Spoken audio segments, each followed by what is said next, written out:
You got grown men, grandfathers, damn near squaring up on a plane in 2026 over a beef from 2003. Think about that for a second. Tony Yayo and them still playing soldier for a war that made generals rich, but left the soldier stuck in the time loop. Meanwhile, Ja Rule had to step back and say, yo, I'm a grandfather. This is goofy. And that right there is the line. Tonight, we ain't talking about gossip. We talking growth. Because at some point, you have to decide, are you going to retire from the streets and choose your peace? Or are you going to crash out over a memory? Welcome to the OG Wisdom Podcast, family. I'm your host, Brother Tad, with my co-host C Gutter and my other co-host, Sister K Fighter. But today we got a special guest joining us, our brother Knowledge Born Allah. Peace to the God, Knowledge Born. What's the word, family? Peace to my brother Uncle Chad. Peace to OG Wisdom Podcast. Peace to Thorough Black Talk. Peace to your listening audience, and peace to my FBA family. No doubt, no doubt. Have you checked out what's been going on with Ja Rule and Tony Yayo and Uncle Murdo on the plane? Did you catch that? Yes, sir. I definitely did. And Um, go ahead. nah, what's your thoughts? Well, I think it's a progressive conversation. When I say con, because somebody's conning, right? When I say conversation, somebody's conning. So we're from almost around the same time era, right? So when we're looking through commentary and we hear people's analysis, the too old thing comes up, right? The too old thing, that's the first thing that comes up. That's like low hanging fruit. Yeah, If you've never been in a feud, a battle, a war, a combat situation, or any of the like, I think you might want to tread lightly in regards to how this thing goes on that side. Because right. we have nations that's at war. They've been at war for thousands of years. Ain't nobody say, oh, this nation too old to be at it with this nation. So let's not go that far. I think what the intent was, and I would love your take. I think what the intent was, as soon as this came out, this phone, Yeah, it was performative. You understand what I'm saying? Like it was right. something. You understand? It was no ill. There could be no ill intent and evidence in the same space. Not somebody else filming. Now, if somebody else is filming this interaction and they going back and forth and it gets heated, at that point, I don't even really think that Ja was even acknowledging that he was being recorded. You understand what I'm saying? So to Right. be in that space is something different versus when the cameras is on. Uncle Chad, you seen these cats when the cameras come on, right? They're different people than when the cameras is not on. You understand? So you Yeah. seen some of our greats and some of these folks that might have been the most articulate on camera, and you sat next to them and was like, Y'all follow this dude? okay, yeah, okay, all right. You understand what I'm saying? So in the moment of what it is, I'm not sure that there. I think that there was something that was going to be content over actuality. So that's just my quick analysis on both sides. Now, I agree with that. What I would give a little resistance to is the 1,000-year-old nations fighting. Like we don't have our nation anymore.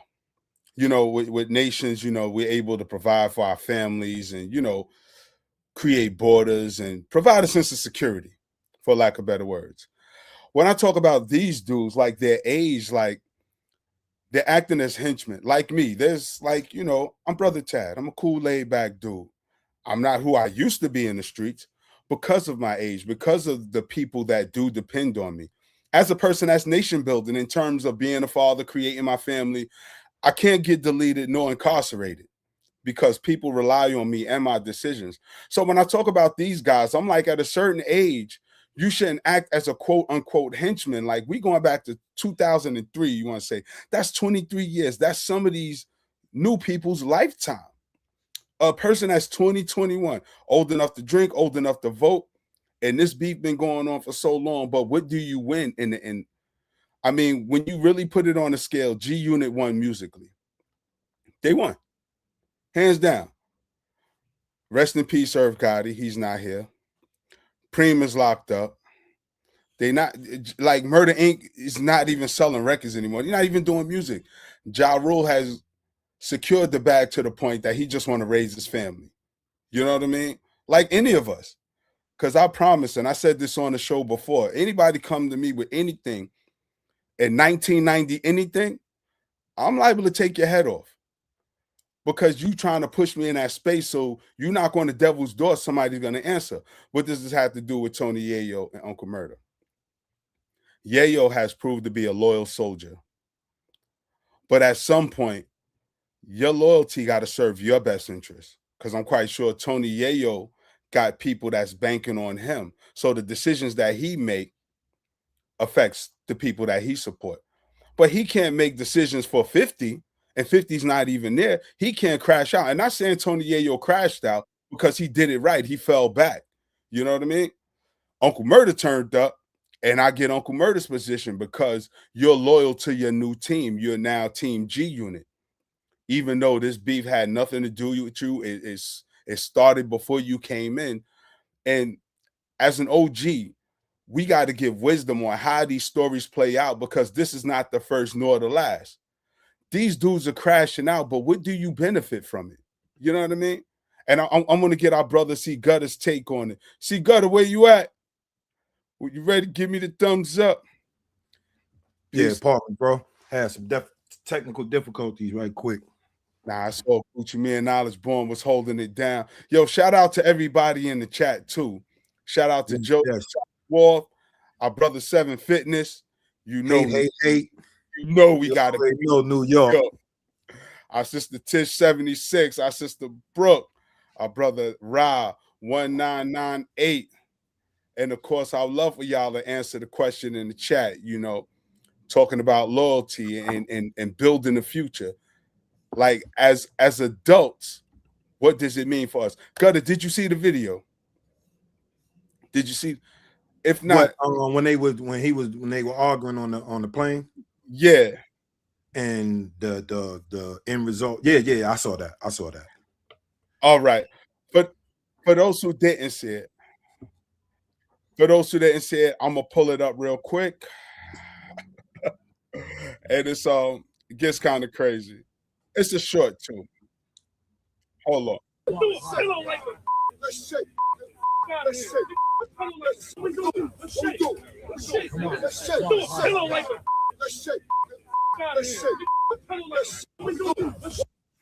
All right. That's one clip that was shown. And then there's another clip I'll pull up shortly. Hold up. We got our speed shooter. Our sister K Fighter in the house. Sis, what's going on? What's good, dear brothers? How y'all doing this beautiful Sunday? Oh man, we doing great. We doing great, sis. We doing great. I'm gonna read Sister Brooks' comment real quick. Tony Yayo didn't have all that smoke when White Man Puppet Legs was talking shit about Young Buck. She's talking about Fat Joe. For those who didn't see an interview Fat Joe did with Tony Yayo where he claimed to have approached Young Buck, and Tony Yayo didn't believe it and he didn't buy it. But Gutter, what's your thoughts on that clip I just showed real quick? Goofy, right? At our ages, bro. Say that again? At our ages. Niggas kicking 50 in the ass as well. If they not 50 right. Or yeah, I think they are 50. Uncle Murder might not be 50 yet. You know what I'm saying? Yeah. And I felt like I met Murder, like Caesar introduced me to Murder when I first came home. Murder, good, cool dude. You know what I'm saying? Every time I seen him, he held me up and all that. But come a time, my nigga, is Certain We shit old. we don't do. Yeah, I'm gonna like, tell you. Good. If you're gonna activate, just activate and take everything that comes with that. If you're gonna get active, just get active. Those like that's high school, junior high school shit. Yeah. I tell you real quick. A couple of weeks ago, I went out to 95 South. It was my man Mike Jones' birthday. Shout out to Mike Jones. And then I don't know if you ever been to 95 South up there on Franklin. Yes, it's mostly adults, right? Grown men. Some dude was ice grilling me, and it was just funny. All I could that do. Spot is crazy, my nigga. Yeah. In particular, that spot is crazy because it be old niggas that's on some tough shit. That's what I was about to say. My nigga, you got just as much grades as me. Why is you school facing? And that's what I told some young dudes. They was a little younger than me. They could have been in their 40s, but they wanted to get active. They're like, yo, what up with dude? I was like, I don't know. I said, chill, y'all, chill. I said, first of all, look at them. That's part one. I said part two, we too fly for this. Like at our age, we supposed to be chilling. Dude, have a drink, holler at one of the shorties, keep it pushing. Yeah, that's why. Good. I don't even get our breaks out, my nigga. That's why I kind of hate that spot. Yeah. Well, I had a good time because I'll be honest, I never had a fight in the club ever in my life. Oh no, I'd have had. Oh no, yes I did. Yes, I damn too. Yeah, I'd have fuck with my cousin Mook though. I'd have had numerous fights, and that's why I hate clubs. Yeah. You know what I'm saying? That's one thing I've been hating them from since young. I never been a clubbing dude. But now that is just infantile. You know, you had a certain and you like look at the conversation y'all have. You talk about eating this in Brussels or duck out and yeah, that's what I'm saying. Is like caviar pancakes. Yeah. So, you know, when you indulge in shit like this, is like it don't match, my nigga. Right. Well, let me play the second clip real quick. Hold up. Let me go back to it. I want to play the second clip because this was the first one that everyone saw. This first clip I'm about to share is the one that everybody saw, but everybody's still asking like, where's the full clip? Suck ass job on the plane. Suck ass up. You fucking sucker. Looking out on the plane.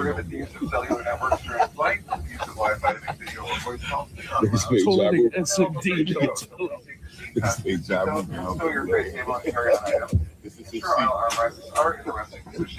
Suck ass job on the plane.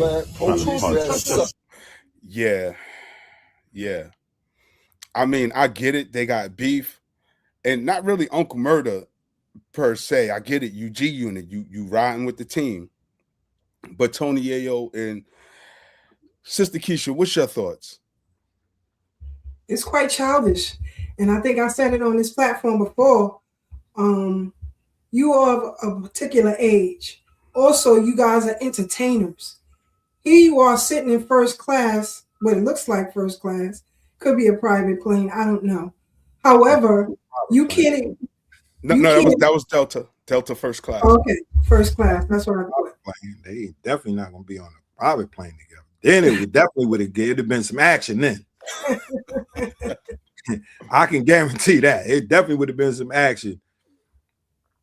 But you sit in first class and you be having like 15-year-olds. And at what point do you conduct yourself as grown men? And this is why I said before, this is why the hats can control the culture. Because Black men who are supposed to be the gatekeepers of it, you out there acting a fool. Nobody takes you serious in business. Nobody. That's a clown move. Like, knock it off. That's the way I saw it. Knock it off. Who are you trying to prove something to? Go do your shows, do what y'all got to do, and come yourselves back home to your families. Like, knock it off.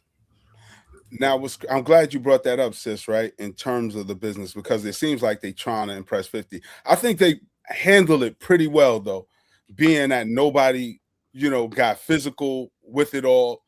But here it is. dude's crashing out for 50, 50 not even on a plane. And then from some reports that 50 and Ja Rule did see each other on a plane before and nothing happened. So why would they even try to make a spectacle of it? I think it comes to a certain point where as grown men, you got to put certain things behind you. You know what I'm saying? Like, yo, what is it about? Like me and dudes that I used to have beef with when I was younger, you know, like weapons got involved, everything. Right. But once we became adults, we was teenagers then. Once we became adults, the one thing we said is, yo, man, that shit wasn't about nothing. And thank God nobody deleted nobody. Because now we here, we alive, we free to raise our children and really find out what life is about. It's like they have this level of arrested development where they still want to prove how tough and street they are. And I always say, if you ain't prove it by 30 something, 40, it just ain't in you. And I'm not doubting dudes' street credibility. I'm just saying at some point you got to retire that shit. What are you trying to prove to young niggas? See, this is the thing is, and you know, I done got caught up, you know, because it's more your temper. You know what I'm saying? But bro, we don't have nothing to prove to none of these young dudes about how active we were. Right. Because that be the most part with us. You know what I'm saying? Is that we still holding on to them young egos that we got to prove it physically or verbally, you know what I'm saying, that we are what we were. Yeah. When, you know, if you've been through what we've been through, bro, you know what I'm saying, like you should be on the note of that's like I ain't trying to get caught up. So I'm definitely not responding in a way like that to have my ego jam me up. Yo, Gutter, I'm glad you hit that on the head because anytime I get in an altercation with dudes, I pretty much laugh and I my bad, pardon me. Because they don't know how far I'm willing to take it. And where I'm willing to take it, we both about to lose. Because somebody going to jail and somebody going to the hospital, if not the morgue. If I go, so it's to your point, the temper, you know, because it's in some spaces, you don't have to prove who you are. But then other spaces, when people trying you on the spot, you gotta be like, my man, I'm not having a good day right now. So can we please just not make this shit? But it's always gonna be in defense. It's gonna be like, yo, bro, like, please leave me alone. Yeah. It's always like most of the time when you have passed the egotistical stage where you gotta, you know, be involved with everything. Now you pleading with people to please don't put me back in that space. Please, bro. Like, I don't want no problem. Right. You know you already been there. I don't want the problems that's gonna come when it goes there. Right. Whether you do something to me or I end up in prison. Right, because police is coming. Yeah, like you telling people. At the end of the day, this is what's going to be the results. So, and then you know, we got to get to an age. It's like, bro, we don't have that speed at 25. We got at 50. So you thinking you're gonna be looking like you did back in the days? No, you're not. You're gonna be looking like an old nigga swinging, and you're gonna look embarrassing, my nigga. Yeah, you might knock yourself out. Let it always be defensive. Because you know when you're on the defense, you know what you're gonna do. Right. You know what I'm saying? You know what you're gonna do in order to defend yourself. Yeah. Not necessarily attack. Not saying that you're gonna be solely defensive. You're gonna go on the offense, but it's from a defensive standpoint. Once you attack, I'm gonna gather myself, and then I'm gonna try to do the most harm. Whether I'm punching you in the throat, kicking you in the nuts, like, bro, like my nigga. Or might pull a little razor from somewhere. I'm too old. I'm too old to be doing this shit. Yeah. Come on, let's nigga. I'm gonna punch you in the throat. I'm gonna knee you or punch you in the nuts. I'm trying to incapacitate you as quickly as possible. If I got a knife or a gun, you getting shot or stabbed, brother. I'm just that's you You know what I'm saying? I'm just being honest, but it's always in a defensive manner, bro. Please.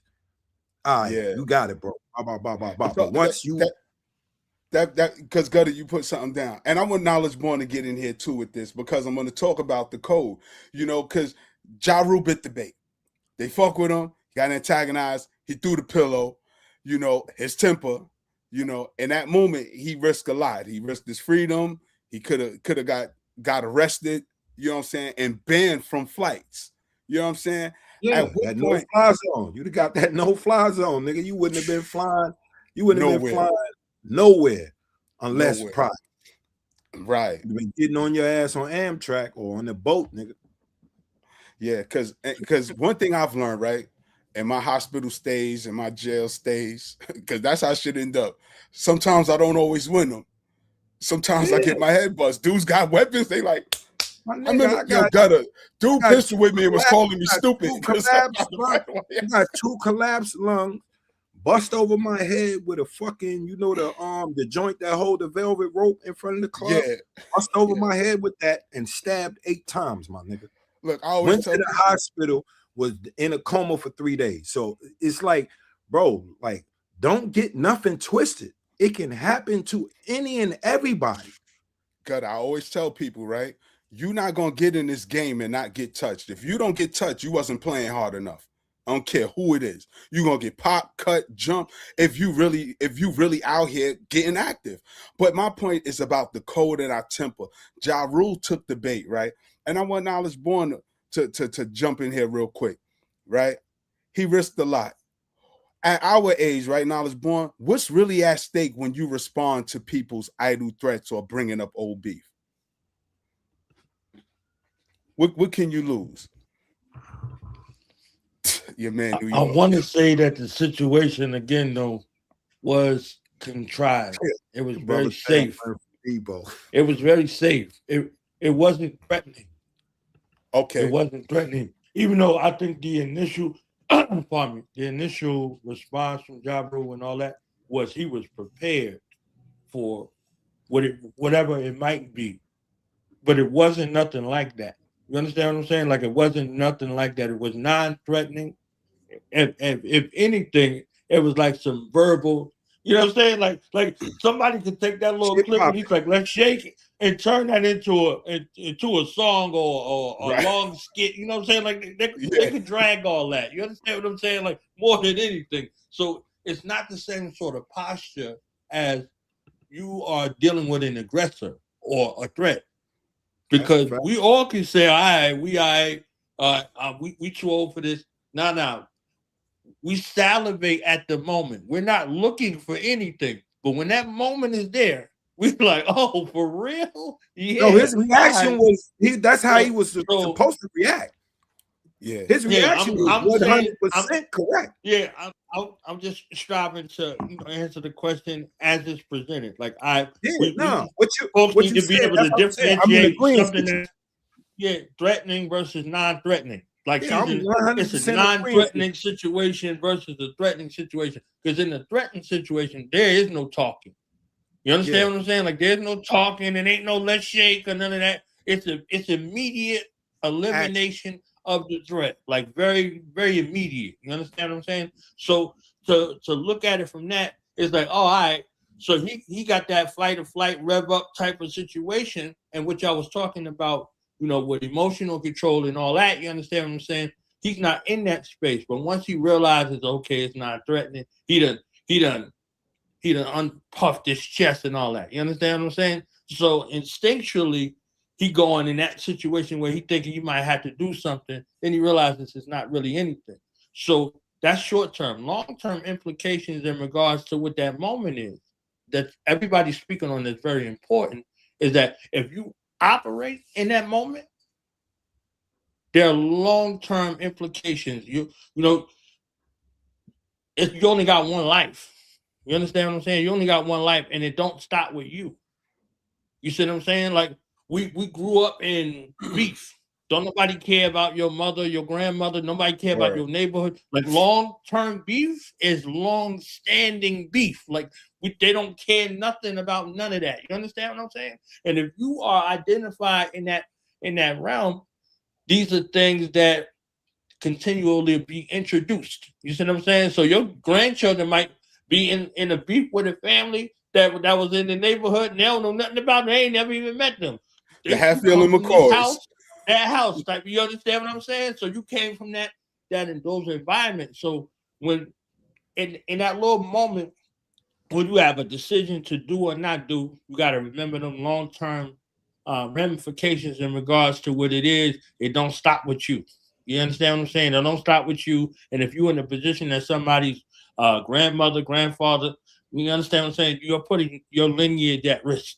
You understand what I'm saying? You're putting your lineage at risk because everybody got family, whether you know them or you don't know them. You understand? So, and everybody going to go as hard as they can for their family, for their pop, or for whoever. And I think that's the danger of these devices. You see what I'm saying? They become very divisive in that way. So millions of people are seeing this, and it might look like a joke, or somebody could just one off of that. You understand what I'm saying? But the threat doesn't go away. The Right. threat that's associated with publicizing things of this nature, even if it might be for content or whatever the case may be, everybody doesn't know that it's content. And people operate and move as if, it's real and it's active. And I'm glad you brought that up because this was prior to them launching a new show, The Real Report. Shout out to Tony Yayo and Uncle Murder and a new endeavor. I like what our brother Seven Fitness said. He said the level of beef they had initially was at an extent someone getting left permanently. At this point, decades later, they're not trying to go full throttle. And I agree with that. At this point, like, what's the benefit when you young, as Gutter said, when you back there in your 20s and stuff, and you got that energy and you could throw smooth punches and stuff, like you ready to go all out. But at this age, you supposed to, 2 decades plus later, you're supposed to have some level of wisdom to where you realize what's advantageous and what's a detriment to your survival and existence. This whole thing is crazy. Sis, what's your point? What's your position? Like I said before, it's just it's a sad situation. And like y'all said, good thing it didn't go no farther than that, at least from what we saw, right? Right. We don't know what happened off the plane, what have you. But as for what we saw, good thing it didn't go any further than that. But it's just not a good look. As men, as businessmen and entertainers, it's not a good look. Yeah, I get why 50 would be upset with that side of the board. Dudes tried to delete him in front of his grandmoms. I get it. But for me, because we got to also critique what we call loyalty. And Tony Yayo has to be one of the most loyal dudes we've seen in the industry. I think he's the poster child for loyalty. But at some point, you got to be loyal to yourself and your family as well, to the people who support you and believe in you, to people who really riding with you, because those that ride with you will give you good sound advice and say, all right, we've been doing this shit for 20 years. Let's let him live, man. He don't say nothing to us. We don't say nothing to them, because who they are, and especially as G Unit, they still running. They still running. Like I said, Tony Yayo and Uncle Murder just launched the podcast. 50 still putting out television shows, not even music. So G Unit is still relevant. I don't know what Murder Inc. is doing behind the scenes. I don't know what they're working on, if they're working on anything, but salute to all of them, because I want to see all of us win. See, when you got this minimalist mindset, you think everybody's out to get you, everybody's out to hurt you. And granted, everybody not always going to get along and see eye to eye, especially adversaries, because we can exist in the same space. Yo, you go your way, I go mine. We ain't gotta argue, we ain't gotta fight, we ain't gotta do none of that, because everybody got people that they love, they're concerned about, and want to take care of. And some of us got conflicts with people within our own family and within our own team that we need to rectify before we start looking for external problems. And that's just a reflection on who we are. God, I'm going to pass you the mic real quick, but I just want to talk about the pivot point in terms of Ja Rule demonstrating maturity, because one of his assistants did put out a letter that's supposed to be from Ja Rule. He said the assistant and Ja Rule was stating that, and I'm going to look for the letter, but he was stating that he's a grandfather and all of this is goofy. God, at what point, I know we don't really retire who we are, but at what point do we really fall back and sit on our throne as the OGs if we make it that far to be a grandfather. I mean, shit, that's a blessing. I mean, this is my thing. Mm-hmm. You're gonna have to defend yourself. If a nigga trolling you, my nigga, in front of your face, you gotta see. Yeah, you gotta regulate. Yeah, you're gonna have to defend yourself. So that's what I'm. Ja Rule did everything he was supposed to do. What I'm saying, what my point is, the whole situation is goofy by, like, if you got beef, like this, what I'm saying, I understand they really have beef. Yeah. Maybe not killing beef, but they'll never fuck with each other again. Right. You know what I'm saying? Like, I guess as long as each one of them live, or until, you know what I'm saying? That's the feeling. So on that note, I understand the content, but from a different perspective is like, why you ain't just wait till y'all got off the plane and beat the shit out of them? Yeah. Like, that's because he had to go do that video. He had to go do that interview. If that thing ain't happened, he's not over there with Be Glad. You understand what I'm saying? Same flight, brother. Both of them on the same flight. This is my point. You know what I'm saying? Yeah. We're both on the same flight. We know where we're landing at. We all got to get out that fucking tunnel together. Mm-hmm. So it's a content aspect. All right, you get in contact, you're gonna troll them. 50 is in the hip hop sphere the king of trolling. It's nobody who trolls better than him. He is. No, that's just being honest. Is nobody in hip hop trolls better than him? Mm-hmm. Everybody else are fucking amateurs when it comes to trolling compared to him in this hip hop. So they like, I understand the content shit. So that's why I don't think it's really that serious. It's like, we don't like each other. So every time we run across each other, it's content. It's not necessarily the beef that it was.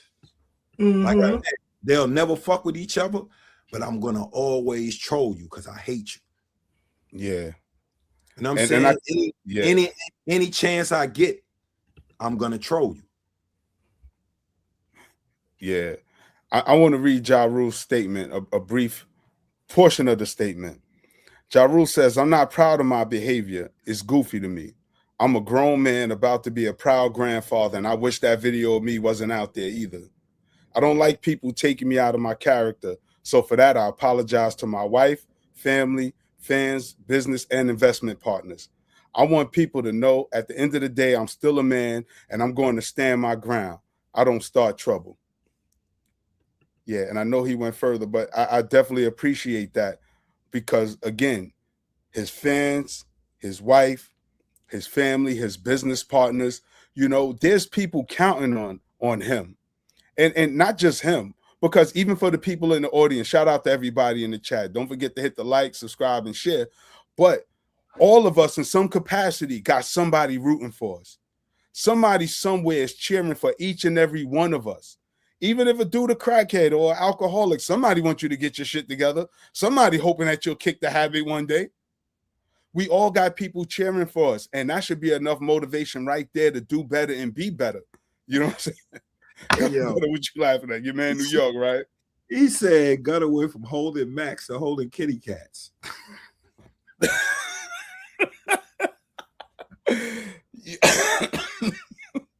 Hey, yo. Oh, man. That's your man New York. This dude busting rhymes and all that. Like, yeah. But I mean, it do come to a point where we do retire the Max and the Techs and the Calicos and all that. I remember we used to get excited to get a new hammer and run outside or even go on the roof and let it off, but then all kinds of trouble and consequences come with that. Me, I pretty much stay to myself so I could keep out of harm's way. Say it again, Gutter. I never liked that personally. That's a waste of bullets. What's that, the Calico? Nah, shooting guns on the roof. Oh, now we want to make sure they work too, because yeah, I don't want to go into that. I used to have a case like this, or whatever you need, I got it. We you know, that was the good old days, you know. But we grow up and we mature. Nigga, hate spending that $50 or $100 a box though. I was getting it for a quarter back then, $25 a box. Ooh. Oh yeah, you was catching a lick. Oh, what? I don't know if they didn't tell you, but I used to be the dude. I used to have them all. Golf bags, everything. I used to carry I had to put my shits in golf bags, you know. But again, we grow up, we mature, we move out of that because, you know, sure enough, we could talk about handling the hammers and all that stuff. I mean, it ain't like I ain't never get locked up for the shit. It ain't like I ain't never get into beef and you know what I'm saying, lose homies through bang outs. Like, you know, you don't win every bang out. That shit is in the movies. That's Steven Seagal in them. That's Arnold Schwarzenegger. We used to think like that when we was teenagers and if you're in the streets and ain't got a dead homie. Right. How far was you in the streets? Like, and that's what I'm saying. But to be there, to go there with the Blicks, to get into it and everybody don't go home, that shit hurts.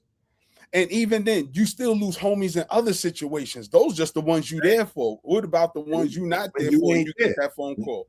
Nigga, I lost the majority of my homies in jail, my nigga. See what I'm saying? And that shit gotta hurt because there's nothing C Gutter could do.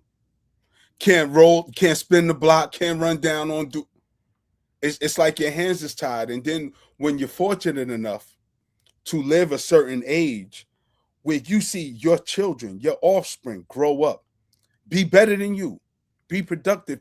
Man, my granddaughter speak Chinese. I'm like, I'm impressed. You know what I mean? I'm like get ready to go to Ghana this year. See what I'm saying? My mom ain't never take me on no plane. We hopped in that Regal or we got on the bus. I ain't gonna lie. My daughter done took my granddaughter Mexico or like and that's what I'm saying, Gutter. You here, you're alive, and you're free to experience that to know that the fruits of your labor is growing up to do positive things that you wish you could have done at that age when we didn't have that mindset and mentality. So these are dudes that touch millions, Gutter. I ain't touching them. I might have in the streets, but you know, easy come, easy go, fast money, spend fast. But I'm talking about as an adult, as a mature person. I haven't touched no M's with this mindset yet. Like nigga wasn't. Oh no, he had M's to the side. So yeah. Oh no, that's what I'm saying. My mama used to be like, "Spend all you want, we'll make more." Because I was just giving money away. We was going to the clubs, different everything from Mad Hammers. You know my motto is to be made out here with hook or crook. You know what I'm saying? Yeah. Whether I'm hustling or bucking. You know what I'm saying? You know what I'm saying? So, you know, I really, you know what I'm saying? And these dudes, that's what I'm saying is like 50 been through, like he almost was unalive. Murder. Yeah. You know what I'm saying? Like these individuals have been through situations. But in front of his grandmother at that. See, any bang out I had, like, my grandmother ain't nowhere around. Unless it was a spur of the moment and we outside and she in the house and she's like, what was that? Because there's a couple of times, you know. Thankfully, you know, damn, I ain't even want to say thankfully. Like, unfortunately and thankfully, my moms and grandmoms was no longer around. Right, God bless. Yeah. Like, my mom's was alive for the, like, me, the real serious shit happening in my life. Like, she was almost passing away. Yeah. And she got that's probably a reason why I really was like, ain't give a fuck anyway. So yeah. And see, that's the one thing I say why I understand 50's vitriol. You know what I'm saying? Not only did street shit is street shit, but you tried to make my grandmother feel the pain to come outside and see me sprawled out. I get that. You know what I mean? Because you shout out to my big bro Noon. You know, somebody threatened my mom's one day, and he's like, "Oh my God!" He's like, "Yeah," and they didn't say it to my mom's. They was just like, "Yeah, we know who his mother is when we see her. We gonna do. Oh no, you're not doing nothing. We went up there and we cut the goddamn fool. Yeah, we cut the goddamn fool. A. Rashid was with us. Shout out to A. It was me. Like that, nigga might get chipped on the spot. That's what we did. We tried to chip everybody. We lost our mind. The police caught A. Rashid, beat him up. Shout out to my dude A. Rashid, because we didn't play that. And I say that, right? Because at this age we are now, right? Got a 40 and up, 50 and up. There's a level of condorum we got to really walk with and demonstrate that we've been through it. If you've been through it, you ain't got to prove it to nobody. Your rap sheet should show. Your reputation in your own hood should show. Everybody should know. You know what I'm saying? And they don't need to know. But some people cower down when they see strength, because strength ain't always loud and boisterous. Strength is quiet. Dude, bro, I was speaking to my artist last night, and I asked him, do you know loud aggression? I mean, quiet aggression. And I was like, all right, you ever been somewhere like a party or get together and somebody walk in and just by him moving through the crowd, everybody stops and pays attention? That's quiet aggression. Yeah. You know what I'm saying? Because it's they paying attention with tension. Right. What this nigga gonna do? You know what I'm saying? Yeah. Yeah. Is he gonna chill tonight, or is somebody gonna get or whether they know you or not? Is just that aura. Yeah. You know what I'm saying? Because you moving in a, like, most people don't move in a militant fashion. So when people see somebody move in a fashion like that, they automatically get tense because they assuming he coming there to do something. Right. Yeah. But you know what? Because I want to lead the people with the takeaway from this, and then I want to really dig into our brother Knowledge Born projects and what he got going on. Because you know what I really want people to take away. Because me and Gutter, we just gonna spend a few minutes on this. But yeah. I mean, this is a dope bill though, because a lot of brothers need this. You know what I'm saying? I would have thought Tony Yayo, Uncle Murder, and Ja Rule. I mean, granted that is weird to be seated right by somebody you got an issue with. But I want the takeaway to be, right, as I want folks to look at their own behavior and sometimes say, yo, I'm too old for this. And it's not weak to walk away. Gutter, let me tell you something. When last situation I really got into, when dude was busting me upside the head with because I was fighting like three dudes in a hammer. You know what I'm saying? I ain't gonna front. I swung first. Like, same dude I am with the hammer, I'm without it. Dude started pistol with me, calling me stupid. But I always told people to come back with the crew, with the team and the things. That's easy. The hard shit, Gutter, was for me to walk away because I knew I was wrong, because I set it off. I set all that shit in motion. I swung. I did that. I knew son had the hammer. Truth be told, I tried to take it from him. It ain't work in my favor, but I tried. But I want folks to know it's not weak to walk away, because some shit not worth it. When my mother came to the hospital, Gutter, my head was stapled. A quick lesson. No, I knew that before that, because Blacko used to always tell me, keep thinking you Superman. Blacko, because he ain't the first one. He ain't the first that's one. what I'm saying. You Yeah. learned, like, as a grown, mature person, that the lesson was learned right there. That's what I'm saying. It's like it may have taken you to that age to be like really for it to all register. You know what I'm saying? Like, oh shit, like I'm wild. Like, my mother came in the hospital. I am not 20-something years old. Because I had to, like, bro, remember I told you I'm fighting a nigga. I'm on federal papers, and I'm fighting a nigga in the train station. Yeah. Over him bumping a female. You know what I'm saying? And nothing had nothing to do with you. Ain't had nothing to do with me, but he was like, little man. He hit me with the little man, so my complex went off. Yeah. You know what I'm saying? And I stole first. Yeah. We wrestling. Nigga slammed my ass on that motherfucking bench.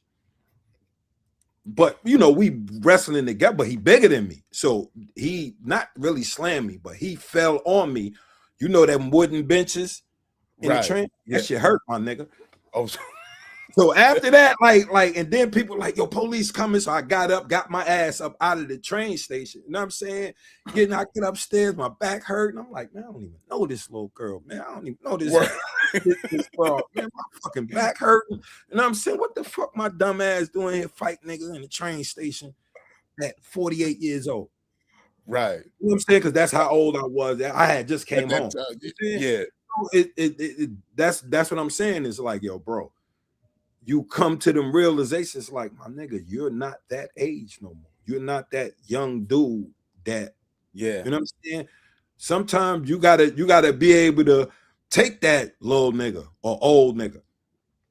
Yeah. You know what I'm saying? Leave that alone. And brush it. And then, you know, me working in the field, I was working with the anti-gun violence shit and going in neighborhoods where, you know, dudes, you know what I'm saying?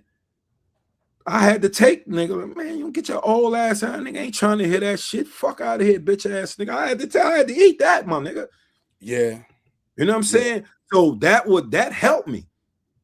That helped me mature even more because now I'm doing this for bigger cause. Bigger purpose. Yeah. Bigger purpose than, you know what I'm saying? Before I'd have been like, what nigga, this so and so and so and so, and I'd have gang banged on them and probably been with the sock his little ass, you know what I'm saying? But me knowing I'm in the job capacity, I have to manage my, you know what I'm saying? So that shit helped me a lot, bro. Yeah. And that's what I want. That's what I want our brothers to walk away with, man.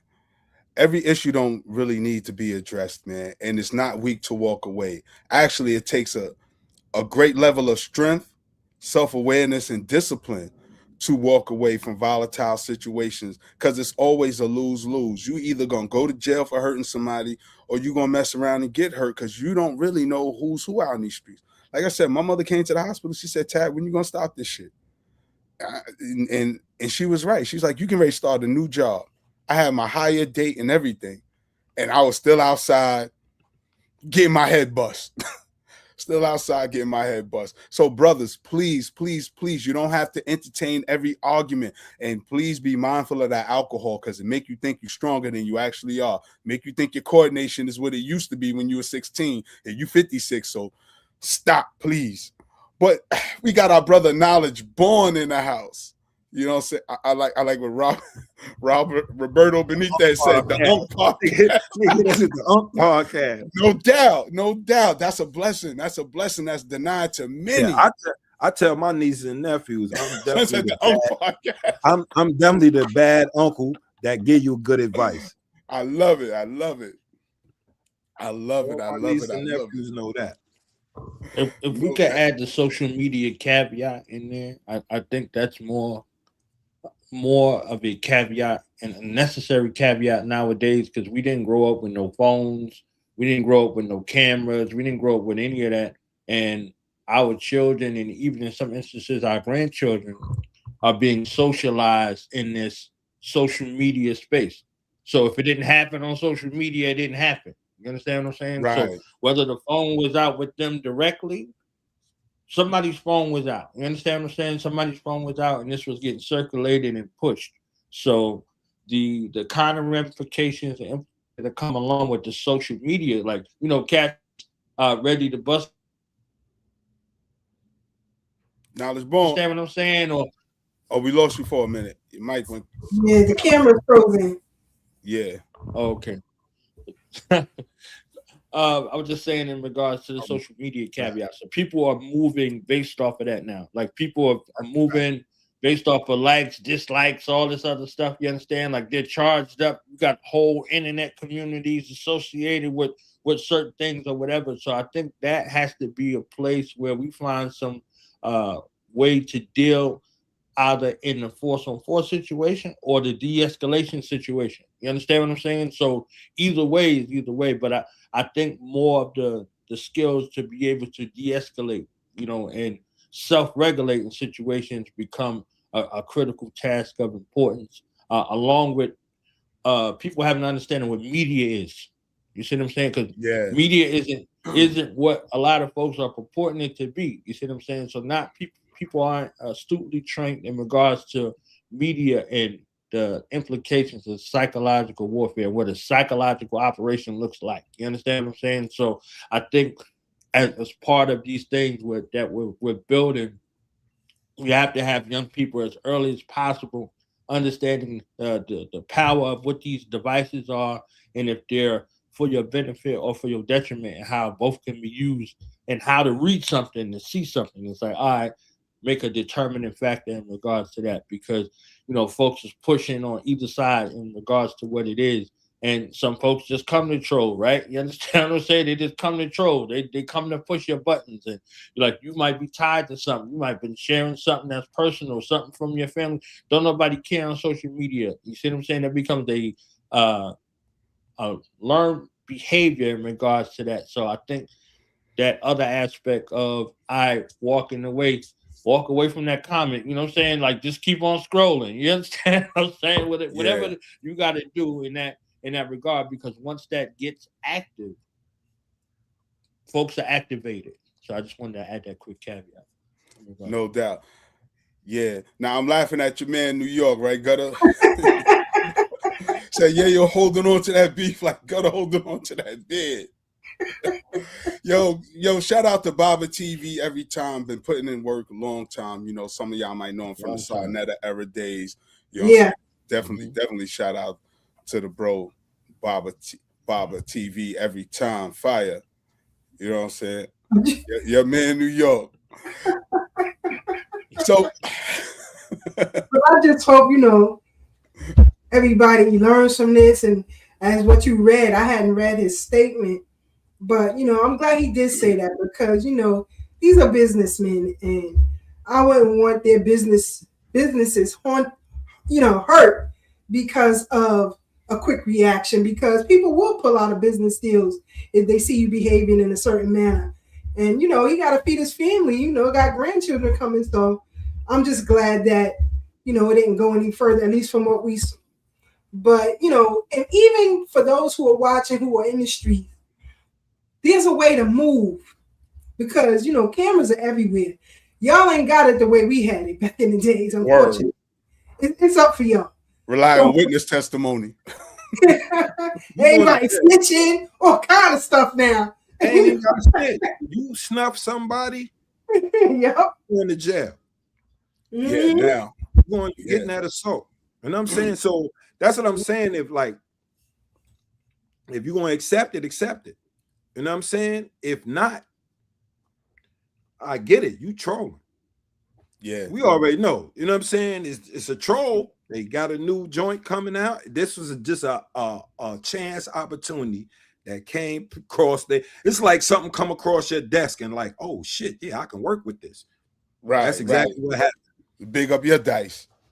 Yeah. You know what I'm saying? Oh, this dude came on the plane. Shit, nigga, this is perfect content right now. Yeah. Especially the timing, because they was getting ready to launch their podcast. Yeah. And that's the landscape today.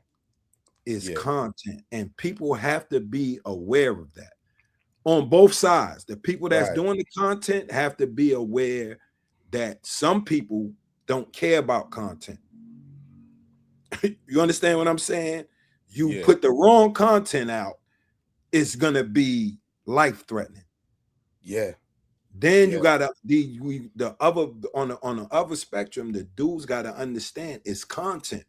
So you would be jeopardizing your future by engaging negatively to whatever, you know what I'm saying?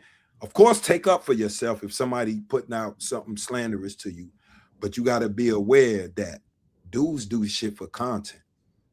Yeah. And ain't that crazy now, Gutter? Because we old heads, like Roberto said, we the Unk podcast. I take that, I love it. Shit, I'm grandpa. I bullshit you not. I'm a grandfather, and I love it. I'm glad I made it this far, because that was always a goal when I was in the street. But do you see this content thing as clout chasing? Because I know when we was coming up, you didn't chase clout. You created your clout just by being the person you were. It was about character development, how you responded in certain situations, whether you rose or fell back to certain occasions, whether you made the appropriate decision. But to your point, everybody making everything content right now. Is that gonna help a lot of us in these media spaces, or do you see that as a detriment in the long run, Gutter? In the long run, it's definitely a detriment. Okay. Definitely a detriment. Because when you like, how long is like just negative content gonna last? Right. People gonna get tired of it eventually. You know what I'm saying? Shit is cyclical. You know what I'm saying? So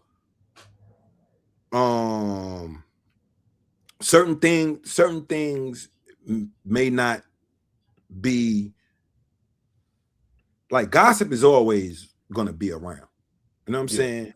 That's what the majority of hood podcasts are gossip. You know what I'm saying? They talking about what they, the street news, what the hood word is, and blah, blah, blah. So, that's basically gossip if people, you know what I'm saying? But reaction is one thing. People reacting to what happened, but then you have the podcasts that specifically lean towards this type of material. In the long run, of course, because people gonna get tired of, man, I don't want to hear that shit no more. Right. All that negativity. It get weary after a while. Yeah. Negativity, period. Get weary after a while. That's why people stop watching the news. Yeah. That's why niggas that like me, certain people, I can't watch certain shit. Right. I'm not entertained by certain shit. You know what I'm saying? Like really the street shit, that shit don't really entertain me. That's not entertainment for me. Right. Especially that's why I watch all type of fantasy and weird shit that don't have nothing to do within the realms of reality, because all the reality shit is the shit they showing on TV is not real. Right. You know what I'm saying? It's not happening like this in real life. You know what I'm saying? When they show these street joints or whatever, you know what I'm saying? Most of this is not happening in real life with real people. So I don't indulge in that because, you know what I'm saying, dude been in the trenches. You know what I'm saying? Yeah. Nigga that slept in the trap. That's a whole fact. Yeah. So like, I've experienced that. So like that's not entertainment for me. Right. I like Star Wars and that type of shit, sci-fi shit. Yeah, I'm being honest with you. That's the shit that entertains me, because I know like entertainment for me is outside of the realms of reality. Right. I deal with reality every day. Why the fuck out? You know what I'm saying? Or comedy. Watch somebody else's reality. Or comedy. Because most time if you listen to comedy, they're giving you culture through laughs. Yeah. You know, we get culture through laughs because motherfucker might explain where he from. You not from there. He explaining you. Now you understanding where they from. That's just like music. You know what I'm saying? So I get my entertainment from music, comedy, and shit that's outside of the realms of reality. I don't do the hood shit like me personally. Right. Because we live it. But I want to come back to Knowledge Born Allah. Knowledge Born Allah. My brother, it's always a pleasure to have you. But it's Black History Month. I want you to tell the people about what you got going on, your project, and how people can really check you out and follow you. But first, let's talk about your project. I'm glad that I got an opportunity to deal with it in this manner. And this case kind of comes from propaganda. You see what I'm saying? Propaganda is one of the highest tools of warfare. Propaganda. So what you fed and what you feed off of is something that can weaponize you to your highest elevation or to your greatest detriment, right? So loyalty trapped. So as you trapped in the loyalty space on the rise or the decline. You understand what I'm saying? So mostly people, you will hear somebody say something like, I'm loyal to a fault, right? You heard people say that, like, yeah, I'm loyal to a fault. You understand what I'm saying? So that becomes a situation that only a slight nuance determines whether that's good for you or that's harmful to you. You know what I'm saying? So in this instance right here, with volume 6 of Voices of the Diaspora, reclaiming our narrative to empower Black minds. So now Black minds have been capitalized off of throughout the years, over hundreds of years, but we haven't been in the position to properly tell our story. And if we tell our story, it gets approved based off of our detriment and not our rise, because there's a goal in regards to criminalizing our people versus heroically situating in our psyche some of these other people out here. You understand what I'm saying? So the reclamation space is something that we have to deal with. And the first thing is our narrative. How are we seen within the realm of ourselves, and how do we want to be seen by the world? So we in the content space, and we just was talking about, okay, negativity has an expiration date. You see what I'm saying? But who has to expire in the process along in that space to just no longer to be the order of the day? You see what I'm saying? So we're in a reclamation space for our children, our grandchildren, our great-grandchildren to be able to express themselves and be artistic and be creative and not have to compromise how they present themselves and who they are and where they come from to do it. You understand what I'm saying? So this is a reformation because we are reforming the mind, that mind that is in existence, something where it's only using some aspects of itself and not, the whole aspect, like who you are. You understand what I'm saying? Like, so somebody's saying, who are you now, right? And now we got the delineation movement. It's like, yo, we over here with it. You understand what I'm saying? Like, we over here with it. Like, this is where we stand, and this is what we stand on. And here comes some of our core principles. So now for the people, they get a chance to look at that and say, do I align with that? Do I align with these principles? Can I trace this back in my lineage? I'm rolling with that. You understand what I'm saying? Right. And not being force-fed what somebody else has given, recycled information over time. So we have to deal with that critically. So now, where's the proper propaganda campaign that comes along with that? Because it's going to be resistance. It's going to be negative information out there. How are we counterbalancing the negative information with the proper propaganda or the righteous information in regards to that? And are we giving the righteous information the same attention and credence that we are with the negative? If you always like, yo, every time I come over here, somebody trying to rob me or somebody trying to fight, you're going to be hyper vigilant. You see what I'm saying? And you're going to be hyper vigilant to the point where you can no longer distinguish friends from foes. So you're going to be looking for a fight everywhere you go versus just that one place.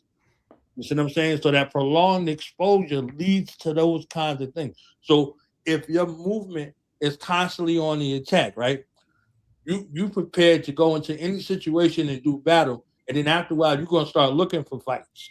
You might duff somebody who don't even mean you no harm. You understand? Because your mind is already in that space. Because now every time you go somewhere, this is what it is. So you come in there, with the smoke. You prepare for the ish. You understand what I'm saying? Like, you on it. You know what I'm saying? You on your BS when you come in and drink. So now this is how you become typecast in that kind of way. And that's all your particular way of life is associated with, which is the furthest thing from the truth. So a part of reclaiming the narrative is reshaping and reforming. It's like, oh, I heard all of this BS about Chad and Gutter. You know what I'm saying? I could either say it's true in my mind with no evidence, or I could sit down and with my brothers and see what it is. Like, yo, this is what you associated with. How true is it? You understand what I'm saying? And in the midst of it, you listen to somebody built, they're going to say whether it's true or not. You understand? So regardless of what their stance might be in their articulation, they're going to tell you whether or not it's true or not. So when we look at our narrative, when we look at what we want for our future, it's not one-dimensional. So everybody has to have a say in regards to how they want to be represented and how they want to be seen and heard. So this project is dedicated to just that. If this is where you are, this is what you're dealing with, this is your family story, this is your background, I'm giving it the same credence as everybody else's story that I meet, every other Black person that I meet, because we're not a monolith. You understand what I'm saying? We as unique as the raindrops and the snowflakes. You understand what I'm saying? Like everybody's not the same, but we have a universal sort of Black experience, right? But it's nuanced, and every aspect deserves all of the credence. So, this volume and these bodies of work, whether it's this volume 1 through 9 or the standalone books or the documentary series, is dedicated to giving credence and light, because Black people need to be able to speak to their own plight, to their own story, uninhibited and without filter. So if this is where they at, this is where they are. You understand what I'm saying? So people know that exists. So when the future generations come up, they know where they align. You understand what I'm saying? They know where they align. And I don't want no young Black man or Black woman to think that they gotta put on a dress or act like this other person or that person to get the attention that they naturally are supposed to get. You understand what I'm saying? They naturally want to be seen. They naturally want to be heard. They naturally want to be creative and express themselves righteously. So if they tap into the spaces where they realize that they're enough, that's what it is. You see what I'm saying? So just real quick, if I could go through a couple of pages so you can see the I was imagery. about to ask you too. I was about to ask you to open the book up and show the family. You look at these Black people sitting on the couch watching TV, and they used to love it. Now they're looking at what am I seeing? You understand what I'm saying? They're like, what am I seeing? Like they grew up. My grandpa used to call it the idiot box. We grew up on the idiot box. Now we were repulsed by the things that we see. You see what I'm saying? So the imagery was very critical and important with me in regards to I need us to see some of these things that have bombarded our psyche. You know what I'm saying? So when you look at these minstrel shows, when you look at blackface, when you look at D.W. Griffith, like what Birth of a Nation and things like that, these are all psychological mind jobs that we receive epigenetically in a cinematic space. What they figured out that the movies did a quicker job and the television shows did a quicker and a more deeper what you call it inceptual sort of job. Like at a subatomic soul level, we started eating these things. Like you were saying, like Uncle Tad with like the Steven Seagals and the Charles Bronsons and you know what I'm saying? Like all of okay, we about to go into this situation like we Rambo. You understand what I'm saying? Right. We're not going in a situation that's close to our culture. We're not going in there like some of our real life heroes and sheroes. We're not going in a situation like with my family, with my ancestors in that kind of way. We going in there thinking we the lone gunmen, pale skinned European. You understand what I'm saying? And all we need is a knife. You understand what I'm saying? Like all we need is a knife and our boot, and we're gonna do what we need to do. And that's not where it is. And the imagery was important. I was looking for images with Black people smiling because we all got the screw face. You see what I'm saying? Like it's like we ain't got none of that. Like nobody, there's no enjoyment in what we got going on. We're not being fed that imagery. We're not being these things are not, in the space of our psychology. So what narratives are we empowering in regards to how we're moving? You understand what I'm saying? So I had put the joint in there from Nina Simone, Mississippi. You know what I'm saying? They talking about everything but Mississippi, and then she said Mississippi. God damn, you understand what I'm saying? Like, come on, like you don't see what's happening over here. So it just was a bunch of these narratives and movements and people. So either you're captivated by the imagery, the place is like minimal text, and then alternating between the text and how it looked and how it's laid out, all of these things. So all of these things are dealing with the realm of the psychology, knowing that there's people who don't prefer to read anymore. I'm not going to say they don't like reading. They don't prefer to read anymore because they are acculturated with reading like it's a job. You see what I'm saying? We send our children to their job, and they go to school, and they in school 10 to 14 hours out of the day, and they're bombarded with information that does not agree with anything from a soul level or a self level. They're not even actualized by what they learn, and then they're subjects to whatever's they're subjected to in that space. They're not showing how these things relate or anything, nothing critically, nothing in the space of creativity or analytics, right? They're not seeing how either one of these things connect together. They're just sitting in the class and doing their shift. They get a lunch break, a little bit of rec time if they even outside anymore. And, they come home and then they got 4 hours of continued programming, right? So they got to do like 3-4 hours worth of homework. So they're exhausted. You understand what I'm saying? They're exhausted and they ain't learned anything about themselves. So in this space where, especially in this particular month, where you set aside some time to be able to do some self-actualization and start to link, here comes some, propaganda tools or third-party tools to utilize for you to be able to see yourself in a certain sort of likeness in space. You see what I'm saying? So here comes some of the figures that people might recognize. So when I'm writing these books, I realize I'm not the hero of the story. You understand what I'm saying? I'm not writing books that are for me. I'm writing these books for our people. You see what I'm saying? And who their inclinations are and what movements have been there for them. You see what I'm saying? So whether we have our own opinion about some of these movements or some of these figures, it's meant to have a dialogue centered around that. So now, if I'm looking at this from a content space or from a narrative space, do I want to be associated with this dude that all you see him in is a dress? You understand what I'm saying? Like, is this something that I want to push forward and say, okay, if I want to kick some knowledge, some wisdom, some understanding to you, I have to be effeminate, or I have to put on some costume or something like that? Or is our dialogue enough? Is there a connection with us that's rich enough that there's a level of trust that we're going to do the trust but verify situation? You see what I'm saying? So I don't need no zealots. I just need independent thinkers and critical thinkers who are going to go do the research. And if the research yields like, nah, that was some BS, then all phrases are due. Or I found something valuable in what you said in regards to this, and it made me go look over here for this. All phrases do, because we need critical thinkers out here, and no more of these loyal to a fault type of situations where we just dealing in things in regards to our detriment and never to our rise. And I wanted to celebrate, some of the people who I derive, some information from, and some of that wisdom, over the years, and I wanted to feature them. So you see some of them featured, and if you don't know who they are, you can go check them out. You understand what I'm saying? So, y'all see my brother Obade Yayo right there. I'm modern day Donald Goins in regards to what he's doing with his work in regards to, sci-fi and spiritualism.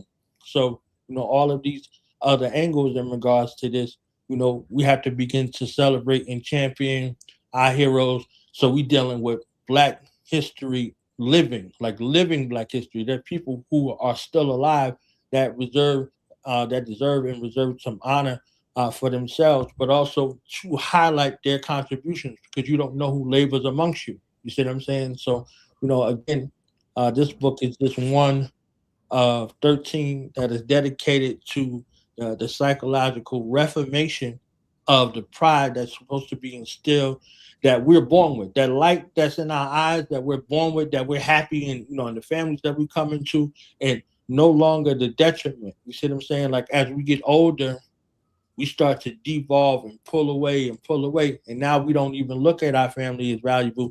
We start looking at other people's family as valuable because we're acculturated with them. And we come back to our family with vitriol. And then if you add the trauma and the drama and the hells of the past and the experimentations that happened and took place here and abroad, then you're dealing with this thing, from a epigenetic level and deeper. You see what I'm saying? So, the goal with these writings, the goal with these docu-series is to document and highlight and celebrate in the archival space, so our children, grandchildren, great grandchildren have access to the things that we produce, the things that we put out, versus what's being put out by enemies in regards to us.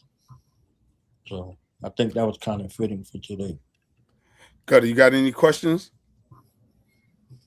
Nah, not really question. I'll just add on this something he said. It's like, early on, parenting plays a part.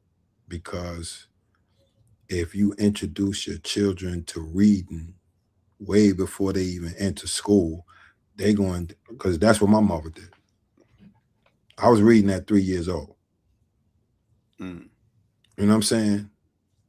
And Yeah. reading, not the see Jane run, see Spot run. No, I was reading. So by the time I got to school, like that shit was like, that was the worst shit ever to me.